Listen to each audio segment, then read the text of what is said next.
कभी कभी हमारे सिक्स सेंस हमें अनहोनी के जो संकेत दे देते हैं, जो इन संकेतों को गंभीरता से लेता है तो वह बचने के रास्ते भी तलाश कर लेता है।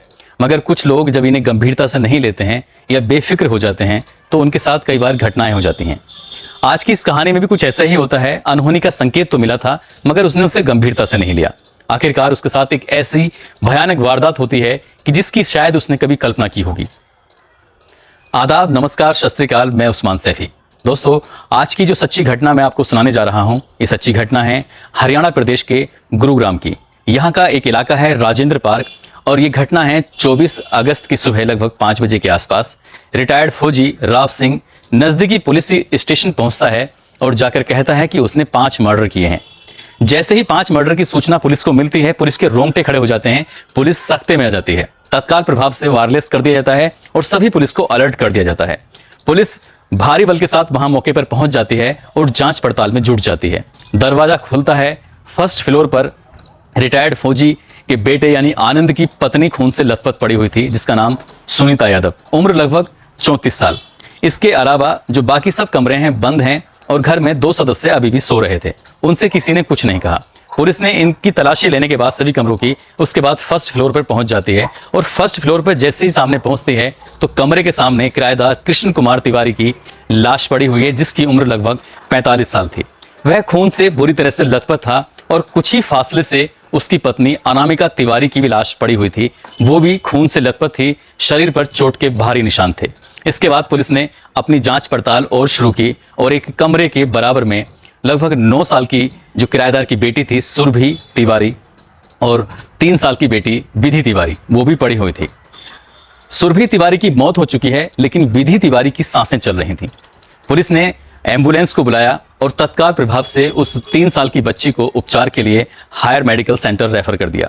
इसके बाद पुलिस ने इनकी सबकी लाशों को उठाया और उठाने के बाद उसे पोस्टमार्टम के लिए भेज दिया। 24 तारीख की घटना थी। 25 अगस्त की सुबह जब पोस्टमार्टम रिपोर्ट आती है तो वाकई चौंकाने वाले खुलासे होते हैं। दरअसल जो कृष्ण कुमार तिवारी की पत्नी है अनामिका तिवारी, उसको धारदार हथियार से लगभग 22 वार किए गए थे। 22 बार उसको चोट पहुंचाई गई थी। सुरभि तिवारी जो उसकी 9 साल की बेटी है, उस पर लगभग 16 बार किए गए थे और कृष्ण कुमार पर लगभग 7 बार किए गए थे, जो क्या धारदार हथियार से उसको मारे गए थे। इन वारों से पता चलता है कि मारने वाला कितनी नफरत करता था। जब पुलिस ने उससे पूछताछ की तो पुलिस की पूछताछ में फौजी राव सिंह कहता है कि इसकी जो पत्नी है सुनीता यादव, यानी बेटे की जो बहू है सुनीता यादव, किराएदार से उसके अवैध संबंध थे और इसी अवैध संबंध के चलते ही इसका कई बार उन्होंने विरोध भी किया था, मगर कृष्ण कुमार और सुनीता यादव दोनों मानने को तैयार नहीं थे। पुलिस ने फिलहाल फौजी जो रिटायर्ड हो चुका है राव सिंह को अपनी हिरासत में ले रखा है। उससे पूछताछ जारी है, मगर एक साथ 4 मर्डर जो हुए हैं और एक बच्ची जो जिंदगी और मौत की जंग लड़ रही है, ये कई सवाल खड़े करती है कि एक व्यक्ति यदि किसी की हत्या करता है, उसे मारता है, तो दूसरे लोग भी जाग जाने चाहिए थे। चीख पुकार की आवाजें भी आनी चाहिए थे, मगर पड़ोसियों को भी इस बात की भनक तक नहीं लगी। ऊपर का जो दरवाजा है, जो किराएदार जहां रहता है, वो दरवाजा अंदर से कैसे खुलता है और क्या होता है, क्योंकि ये घटना जो बताई जा रही है 23 अगस्त की रात 2 बजे शुरू होती है और 24 अगस्त की सुबह लगभग 4:45 बजे के आसपास खत्म हो जाती है। 2.5-3 घंटे हत्या का खेल चलता रहा और अकेला आदमी ये हत्याएं लगातार करता चला गया।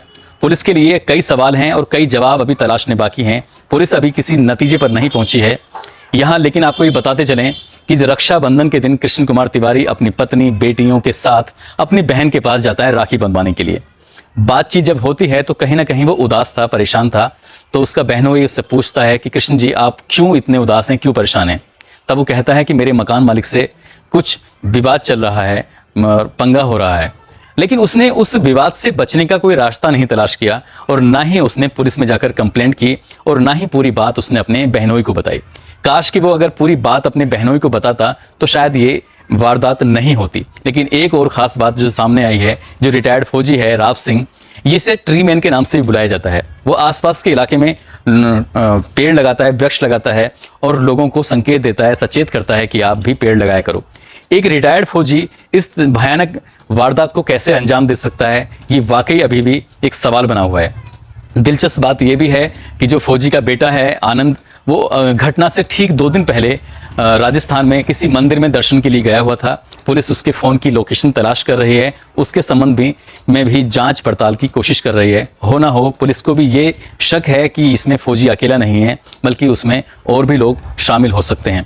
एक और बात है, एक वीडियो जो इसके बाद वायरल होता है, सुबह के लगभग 5 साढ़े 5 बजे के आसपास की बात है, जब ये फौजी इस घटना को अंजाम देकर घर से निकलता है और थाने पहुंचता है तो उसके हाथ में एक धारदार हथियार होता है, जो कि कई सीसीटीवी कैमरे में कैद हो जाता है। यह वीडियो लगातार तेजी से वायरल भी हो रहा है।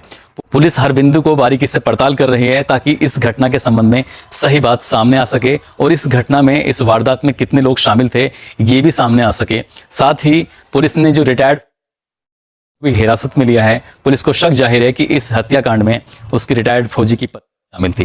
दोस्तों, इस कहानी को सुनाने का उद्देश्य किसी को परेशान करना नहीं, किसी का दिल दुखाना नहीं, बल्कि आपको सचेत करना है, आपको जागरूक करना है। यदि आपको भी अनहोनी के संकेत मिलते हैं तो उससे बचने के लिए रास्ते तलाशिए, ताकि आपके साथ कोई ऐसी घटना, ऐसी वारदात ना हो जाए।